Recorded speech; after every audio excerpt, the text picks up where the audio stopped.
Hello friends, કેમ છો બધા? આજે હું તમારી સાથે શેર કરીશ મારી બપોરની જમવાની થાળીની રેસીપી. તો હવે હું આ જમવાનું બનાવવા માટે સૌપ્રથમ તો શાક બનાવી લઈશ, જેના માટે મેં એક કુકર લઈ લીધું છે. એમાં તેલ પણ ગરમ થવા માટે મૂકી દીધું છે. તેલ ગરમ થઈ જાય એટલે હું એમાં રાઈ એડ કરીશ, ત્યારબાદ જીરું, હિંગ અને હળદર એડ કરીશ અને અડદની દાળ એડ કરીશ. અડદની દાળને મેં અહીં 1 કલાક માટે પલાળીને ધોઈ અને ત્યારબાદ લઈ લીધી છે. હવે એક ટમેટું પણ કટ કરીને એડ કરીશ, સ્વાદ પ્રમાણે નમક એડ કરીશ, બધાને વ્યવસ્થિત મિક્સ કરી લઈશ. ત્યારબાદ થોડું લીલું લસણ કટ કરેલું એડ કરીશ અને છીણીને આદું પણ થોડુંક એડ કરીશ. સ્વાદ પ્રમાણે લાલ મરચું પાવડર અને ધાણા જીરું પાવડર એડ કરીશ. હવે બધા જ મસાલા એડ કર્યા બાદ હું વ્યવસ્થિત મિક્સ પણ કરી લઈશ અને જરૂરિયાત મુજબ હું એમાં પાણી એડ કરીશ. હવે વ્યવસ્થિત મિક્સ થઈ ગયા બાદ કુકરનું ઢક્કન બંધ કરી હાઈ ફ્લેમ પર કુકરમાં 2 સીટી થવા દઈશ. ત્યારબાદ થોડીવાર માટે 1 થી 2 મિનિટ માટે લો ફ્લેમ પર રહેવા દઈશ. હવે અડદની દાળ બનીને તૈયાર થાય ત્યાં સુધીમાં અહીં આપણે રોટલી બનાવી લઈશું. તો એના માટે મેં ઘઉંનો લોટ ચાળીને તૈયાર કરી લીધો છે અને હવે હું એને લોટને બાંધી પણ લઈશ.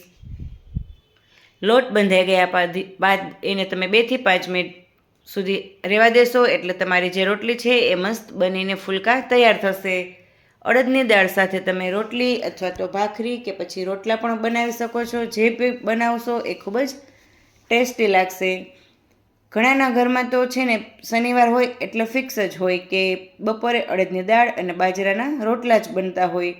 હવે તેલવાળા હાથે પણ મેં મસ્ત રીતે લોટને મસળીને તૈયાર કરી લીધો છે. 1-2 મિનિટ માટે રહેવા દઈશ, ત્યારબાદ રોટલી પણ બનાવી લઈશ. અડદની દાળમાં 2 સીટી પણ થઈ ગઈ છે અને 2 થી 3 મિનિટ માટે મેં એમાં એને લો ફ્લેમ પર રહેવા દીધી હતી. ત્યારબાદ ગેસ બંધ કરી અને હવે કુકરમાંથી એની રીતે બધી જ હવા નીકળીને જાય ત્યાં સુધી હું કુકરને નહીં ખોલું અને કુકર નોર્મલ ખુલવાની પોઝિશનમાં આવે ત્યાં સુધીમાં મારી રોટલી પણ બનીને અહીં તૈયાર થઈ જશે. રોટલી હું બધી એકી સાથે બનાવી લઈશ અને ત્યારબાદ કુકરમાંથી એર નીકળી જશે એટલે હું કુકરને પણ ખોલીને ચેક કરી લઈશ. આજે હું તમારી સાથે મારી બપોરની જમવાની થાળીની રેસીપી શેર કરી રહી છું. જો તમને આ મારા ડેઈલી રૂટીનના જમવાની રેસીપી પણ પસંદ આવતી હોય તો મને કમેન્ટ કરીને કહેજો, જેથી કરીને હું અવારનવાર તમારી સાથે મારી જમવાની રેસીપી પણ શેર કરતી રહું. અને કોઈ અલગ આઈટમ છે અથવા તો કાંઈ ન્યૂ બનાવીશ તો એ પણ હું તમારી સાથે જરૂર શેર કરીશ. રોટલી મસ્ત બનાવીને તૈયાર કરી લીધી છે અને વ્યવસ્થિત ઘી પણ લગાવી લીધું છે. હવે આ જ રીતે હું બાકીની બધી રોટલીઓ પણ બનાવી લઈશ. રોટલી પણ બનીને તૈયાર છે. હવે ત્યારબાદ હું કુકર પણ ખોલીને ચેક કરી લઈશ.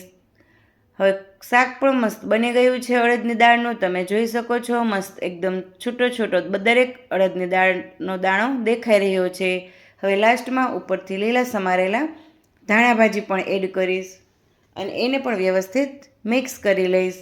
તો અહીં આપણી આ અડદની દાળ બનીને તૈયાર છે.